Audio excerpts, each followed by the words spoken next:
امام علی علیہ السلام کی خدمت میں ایک شخص آ کے عرض کرنے لگا کہ یا علی علیہ السلام، انسان کی وہ کون سی عادت ہے جو انسان کی دنیا و آخرت تباہ کر دیتی ہے؟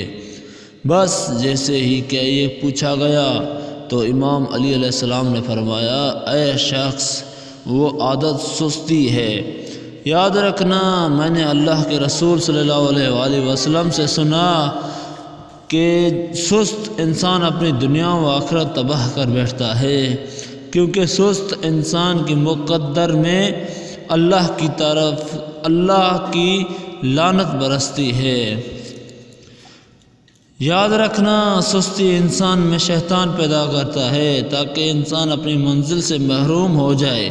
کبھی بھی آج کا کام کل تک نہ چھوڑنا، کیونکہ یہی ناکام انسان کی پہچان ہے۔ تو وہ کہنے لگا، یا علی، میں سستی کرتا ہوں اور یہی میری ناکامی کی وجہ ہے۔ آپ کچھ ایسا بتائیں جس سے میری سستی ختم ہو جائے۔ امام علی علیہ السلام نے فرمایا، جب بھی صبح اٹھو تو 7 مرتبہ سورہ اخلاص پڑھ کر اللہ سے دعا مانگو، اے اللہ، شیطان کے شر سے اور سستی سے اور غفلت سے مجھے اپنی پناہ میں رکھ۔ اللہ کی مہربانی سے تم سستی سے نکل کر کامیابی کی تک پہنچ جاؤ گے انشاءاللہ۔